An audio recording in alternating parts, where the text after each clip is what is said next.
If you're an introverted freelancer who feels held back by client calls, then I get it. I've felt that same anxiety and I've watched as it quietly blocked opportunities for me. But the reality is this: the best clients, and usually the ones who pay the most, will want to talk to you on calls. What anxiety around calls does is it starts to shut doors. A really good opportunity comes in, but because it means getting on a call, you hesitate, you delay, or you shy away. Not because the work isn't perfect for you, but because avoiding the call or the calls is much easier. And I did this myself for a long time, but if I'd kept doing it, I would have missed out on some of the biggest and best work available, and the kind of work that eventually took me to 10K months. Now, I didn't get past call anxiety by learning sales tricks or trying to become more confident or more extroverted. What changed everything for me was reframing what calls actually are and putting in place a few simple things that remove the pressure. I'm going to break it down into two parts. First, a reframe that reduces anxiety before the call. And second, a few really simple things that I do during the calls that remove the tension and those awkward moments. So no sales techniques, no scripts to memorize, and no added pressure. Just a calmer way to approach calls that actually works for introverts. So calls don't just trigger anxiety, they trigger severe self-doubt. If it's a potential new client, the doubt will sound something like, am I actually good enough to do this job? What took me a long time to realize is that as much as you feel self-doubt going into a call, so does the other person. On more than one occasion, a current client has requested a catch-up call with me, and my immediate reaction is, what have I done wrong?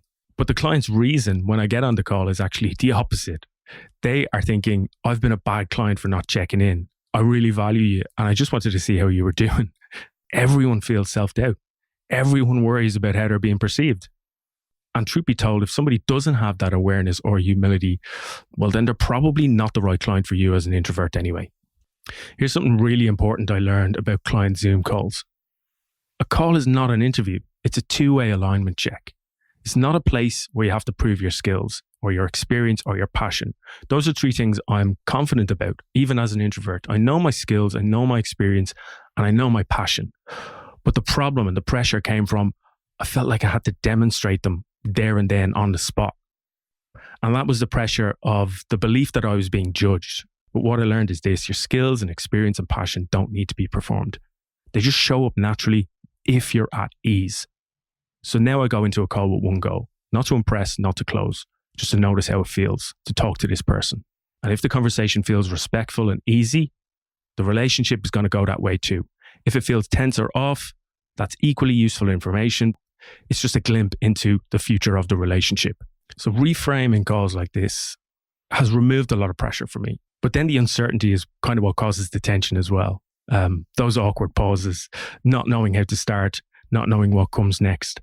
But there's a few things, very simple things I'm about to share that kind of help remove that uncertainty while you're on the call, and are easy to remember and reuse. So this is a really important one, but the call with a potential client is not the time to learn about that client for you. Before the call, I usually spend 10, 15, 20 minutes on their website or on their social, and not to impress them, but just to start to understand how they think, what they're trying to achieve, what they care about, how they talk about their work, and what their interests are, if possible. When you show up already knowing things about somebody, your nervous system starts to relax a bit because you're not walking into the unknown anymore. I also pay attention to their tone before the call. So usually before a call, there'll be a bit of communication over email or LinkedIn message or Upwork, whatever it might be. And I'll start to notice what way to communicate. Are they really direct and to the point? And if so, I'll make sure I keep the call really straightforward and tight. If they're warming and there's a bit more human connection there, well then, I'll bring in more human connection and I'll allow the conversation to be a bit more fluid. This isn't about pretending, but it's about kind of meeting people where they are. So there's almost always an awkward pause at the start of every call. This is where, as an introvert, I always froze. You say hello and it's all good. And then it's kind of both sides wondering who's going to go next. And it seems small, but it's first impressions. This might be the first time you're connecting with somebody.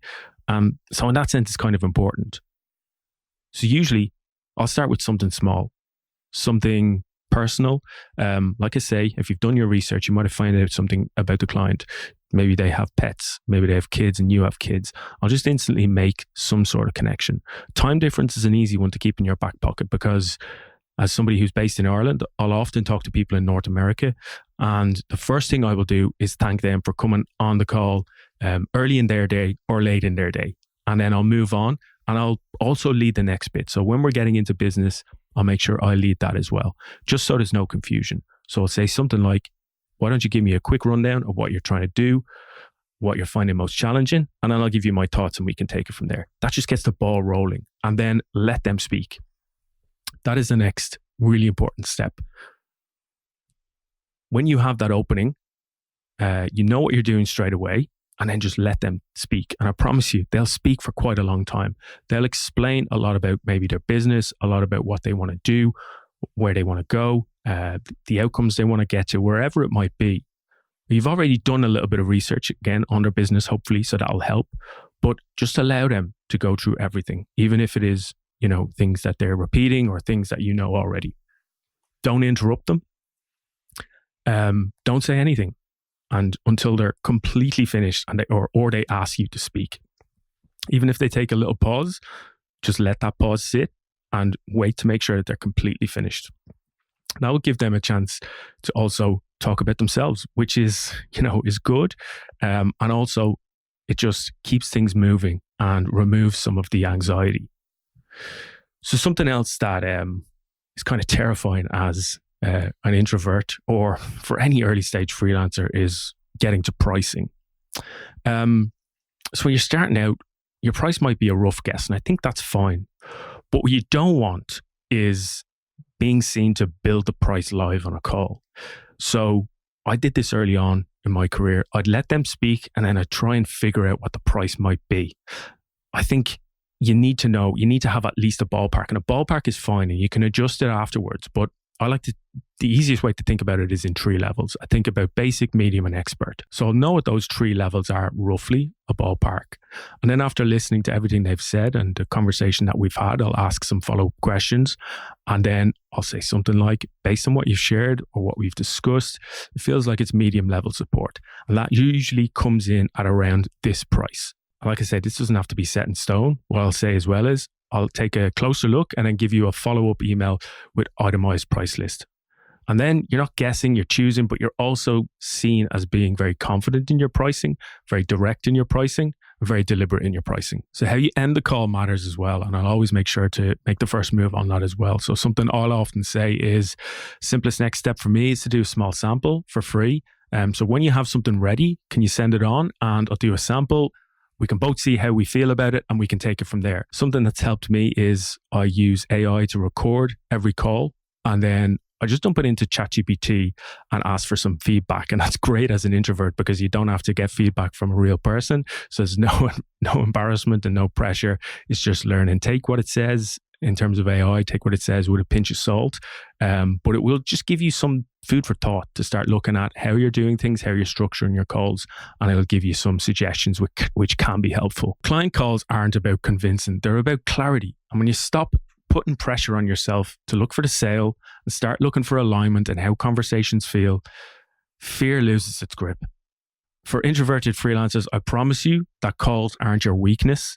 Yes, they're challenging, but they're the one place where you can really grow, because the more calls you jump on, the more you can learn with a client, the more you can empathize with a client, the more you'll actually find you have in common with a client. So start jumping on them calls. I hope this was helpful.